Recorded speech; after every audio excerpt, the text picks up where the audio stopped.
Hatırlıyor musunuz? Bir ait demekti. Evet. İkincisi Halı. kendim. Ve kendi halı. Şöyle yaptığımızda bir halı var. Farklılıklar var. Aradaki fark. Başka, sonra. Ya da diyebiliriz ya da gibi. Gibi. Belki dediğimizde belki, inşallah, belki, nasip, kısmetse dediğimiz vakit aynı işaret. Ağız okumasını biliyorum. Aslında basit. Çok da zorlaştırmalar konusuna da giriş yapmıştık. Neydi renkler? Beyaz demiştik. Beyaz. Birlikte, beraber, birlikte. Yeterli. Merhaba. Nasılsın? Çok iyiyim. Teşekkür ederim. Teşekkür ederim. Rica ederim diyeceğim. Sen nerelisin? Memleket neresi? Ben Van'da. İşaret dil dersi yani kurslarımız verilmekte. İşitme engelli bireylerle birebir iletişim sağlayabilmeleri için üniversite öğrencileri genellikle rağbet görüyoruz. Ya da kamu personellerinde tekrar rağbet var. Bunun amacı işitme engelli ülkemizde biliyorsunuz ki 1,5 ya da 2,5 milyona yakın işitme engelli bireylerimiz bulunmakta. Onlarla sağlıklı iletişim kurabilmek için işaret dili şart. Yani her kurum ve kuruluşlarda bulunması gereken bir bölüm, bir mesleki eğitim verilmesi gereken bir dil diye düşünüyorum. Kitap okumasını seviyor musun? Ben kitap okumasını seviyorum.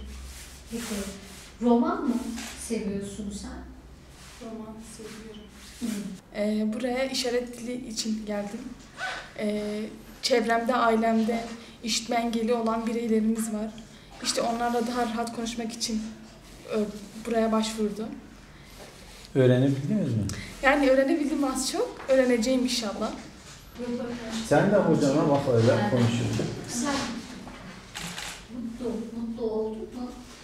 Ben çok Hocam böyle Etrafımda işitme engelli arkadaşlarım var ve toplumun bu konuda bilinçlenmesi gerektiğini düşünüyorum. Onlara bir şeyleri gerçekten aktarabilmek, onların da bizlerle aynı toplumda aynı şeyleri, hislerimi onlara yansıtmak istiyorum. Bu yüzden hocamız sayesinde bir şeyleri kendime katabilmeyi ve toplumu kesinlikle bu konuda bilinçlendirilmesi gerektiğini düşünüyorum. Çünkü onlarla beraber biz de bu toplumda varız ve onların da her şeyi hissetmesini istiyorum. Bugün eğer ben bir şeyleri görebiliyorsam, duyabiliyorsam ve bunları hissedebiliyorsam aynı şeylere kesinlikle onların da hakkı var ve bu konuda herkesin kesinlikle bilinçlenmesi gerekiyor. Böyle kursların daha çok yerlerde açılmasını ve herkesin kendini bu konuda geliştirmesi gerektiğini düşünüyorum.